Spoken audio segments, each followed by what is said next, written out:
I would like to begin this presentation by thanking Dr. Peter Hillman and the organizing committee for this opportunity to talk about the history of CLL. It is proposed that the collected works of each Rai Benet medalist provide one source of the intellectual history of CLL. It also constitutes a history of the IWCLL. There are 16 Rai Benet medalists to date. Dr. Rai likes to say that it all started in Paris. The written prepared inscriptions for each of these awards is what's been used to begin this history. Today, I will try to cover the collected works of 8 of the first 10 medalists. The first 2 awards in 1999 were for the clinical staging systems, which are still in use today. Kanti Rai collected works were discussed at the IWCLL meeting in Cologne. His 2 lifelong mentors were Eugene Cronkite and Arthur Swirsky. And he carried out some of his early work at the Brookhaven National Laboratory, and his lifelong collaboration with Nicholas Gerasi is ongoing. The Rai staging system was published in Blood in 1975. This work was preceded by at least 18 lymphocyte studies. 25 years later, he was the first author of the New England Journal definitive comparative study of chlorambucil and fludarabine as primary therapy in CLL. In a review, Montserrat noted that the Rai staging system has been replicated 7 or 8 times. The second emperor of CLL research is Jacques-Louis Benet. Jean Bernard was important in supporting his CLL work. Dr. Benet's early work included electron microscopy. The Benet staging system was originally introduced, published in 1977, and revised in 1981. On the basis of a multivariate survival analysis, the original 5-stage autotomical clinical system was revised to the familiar Benet stages A, B, and C, based on the role of the physical exam and routine hemogram. The Benet system is widely replicated and used in Western Europe. The French CLL group played a very important role in early versus advanced treatment of CLL. In my initial oral history with Dr. Benet, he requested that there be a follow-up discussion concerning the formation and work of the French CLL study group. That discussion was held in the Uruguayan French Embassy in Paris on November 13th, 2017, and will be the topic of another discussion.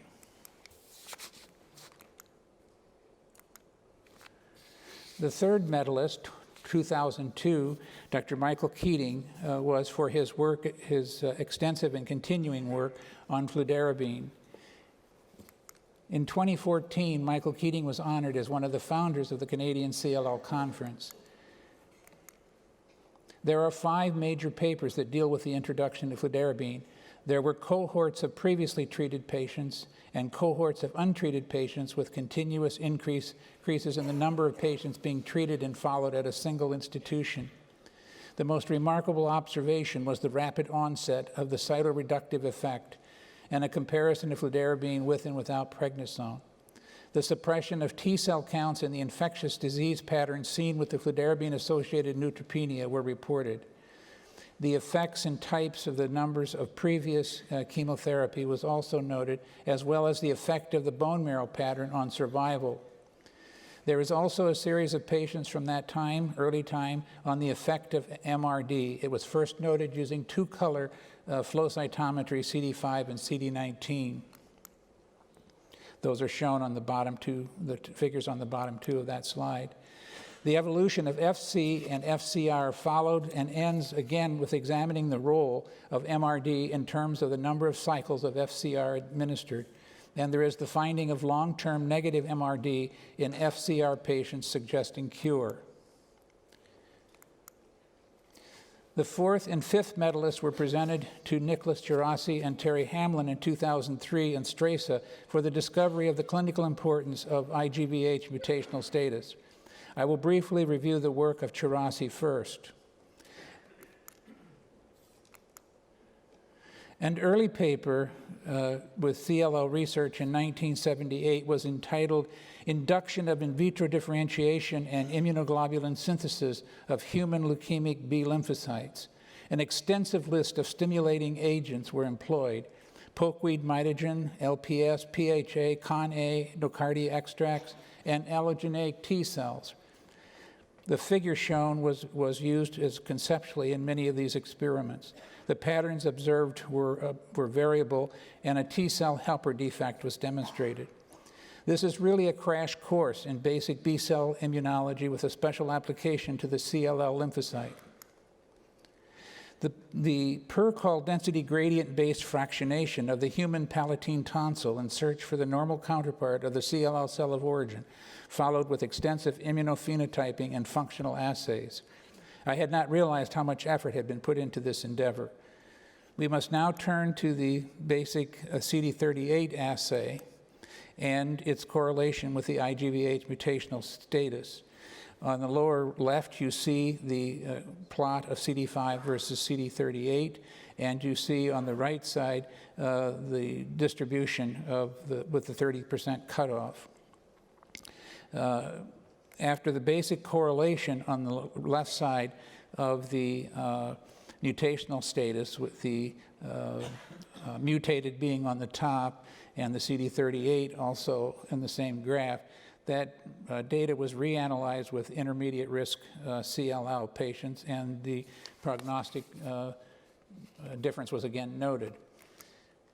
I'm going to close this session on pointing out two types of cells, CL cells, that were noted: mutated CD38 negative T cell dependent antigen 13q14 mutated, and unmutated CD38 positive T cell independent autoantigens trisomy 12. The fifth medalist, Dr. Terry Hamlin, also received the award at the 2003 meeting in Stresa for the discovery of the clinical importance of mutational status. His lifelong interest in cold agglutinin disease can be traced to this case report in 1972. It led to the observation that little I, big I antibodies were monoclonal and cross-reactive. This led to the recognition of the shared V434 genes in these patients. The next observation was the preparation of antibodies cross-reactive and having shared idiotypes. Trisomy 12 was recognized, and 13q14 was discovered in Bournemouth with high-resolution banding. Trisomy 12 was associated with atypical morphology on the blood film and was often found to be associated with unmutated IGVH genes. After noting the dichotomy of this between the mutated and unmutated genes, they also did a sub-analysis of Beneste age patients and again found the significant difference. However, the Hamlin group contested the use of the CD38 expression as a surrogate marker of IGVH mutational status in a letter to the editor of Blood. There was a difference in distribution of the CD38 expression in the two laboratories. Hamlin went on in a subsequent paper to demonstrate what has become known as the discordance that can occur in some patients. That's an interview that I have if anyone is interested in it. The sixth medalist is Professor Emeritus Daniel Katowski. In 2005, he was cited for his work on morphology and his work with the MRC CLL trials. His work on morphology is actually a study in the differential diagnosis of CLL. He too began his early work in CLL lymphocyte cultures. Blast formation and tritiated thymidine uptake was diminished. With regards to the MRC CLL trials, there were three separate publications, beginning with the French Review in Hematology, the British Journal of Hematology, and the Leukemia and Lymphoma Journal. This endeavor culminated in the meta-analysis of randomized trials to determine the chemotherapeutic options in CLL at that time. This meta-analysis was conducted by the CLL Trialist Collaborative Group, of which Daniel Katowski was a participating member. This is a landmark paper in the history of CLL, providing the basis for deferred treatment of early CLL during the chlorambucil era. The 10-year survival was identical at 48%. There were 2,048 patients for the deferral analysis and 2,022 for the comparison of the anthracycline-containing reagents. The 5-year survival was slightly different, but statistically insignificant. The conclusion was no therapy for early CLL and chlorambucil for advanced disease, and there was no observable benefit with the addition of an anthracycline. The 9th B'nai Rye medalist is Emilio Montserrat, who received the award in 2009 at the Barcelona meeting for his work on prognostic factors and the stem cell transplantation. I have often thought of his work in terms of bone marrow biopsy histology, the lymphocyte doubling time, and MRD. The bone marrow biopsy patterns of interstitial, nodular, mixed, and diffuse are well known and have been shown to be correlated with survival.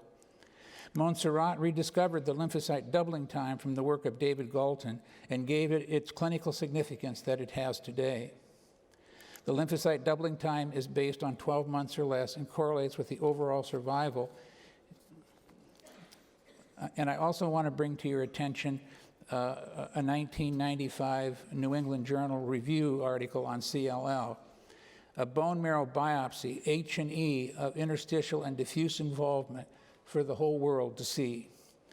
The Crepo et al. New England Journal article on the detection and correlation of ZAP70 as a surrogate marker for IGVH mutational status is a landmark paper in CLL, even though the assay is not performed as frequently. The Journal of Clinical Oncology editorial in 2005 calling for the use of MRD as a new response category with an early voice regarding this measurement. I would end my discussion on Professor Montserrat's work with a list of CLL medical theses that he has mentored over the past 30 years. I would like to figure out how to make these documents more widely available.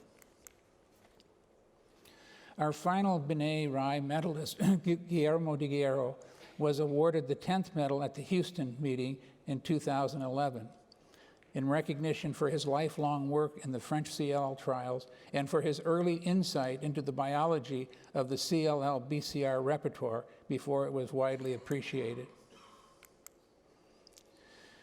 One of his earliest series of papers concerned the quantification of surface immunoglobulin on the CLL lymphocyte, not only on the small lymphocyte, but also on atypical CLL lymphocytes.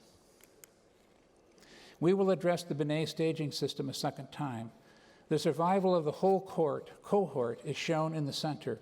The 4 graphs around the center show an age distribution on the upper left with the effect of the 50,000 white count cut off on the lower left, and on the upper right, the effect of male and female sex, and the lower right, the effect of bone marrow histology, non-diffuse versus diffuse. By the way, does anyone know what subgroup is represented by the dashed line on the top of this figure? It is the survival curve of 8 patients with quote-unquote pure splenomegaly CLL.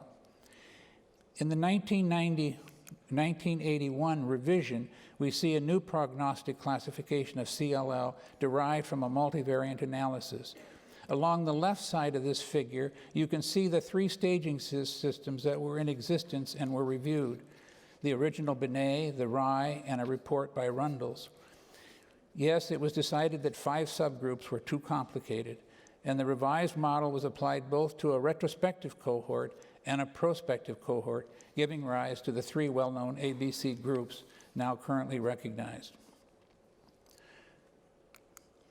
Now I would like to discuss the early insight into the biology of the CLL BCR repertoire. In the June 1994 Immunology Today, Schroeder and de Guerrero paper on the pathogenesis of CLL and an analysis of antibody repertoire.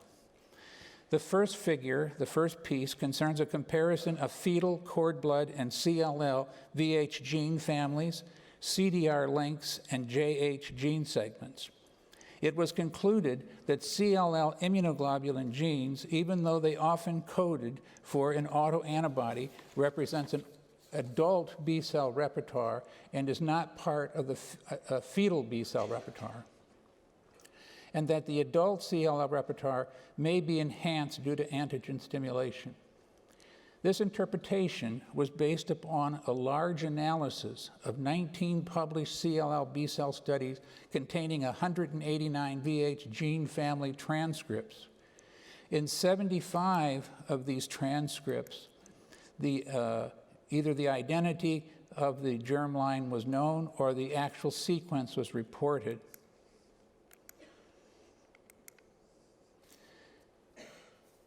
And they had a desktop software program that was able to do this, a rapid analysis and comparison of these gene segments to a known database.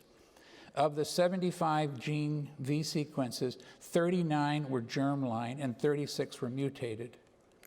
In a later observation that stresses the degree of variation in germline CD5 positive, IgM positive CLLs compared to normal B cells at a level of greater than 5%. This apparently argues for a substantial antigen stimulation. The final paper that I'd like to bring to your attention is an editorial that was written when the New England Journal paper comparing chlorambucil and fludarabine appeared. Thank you.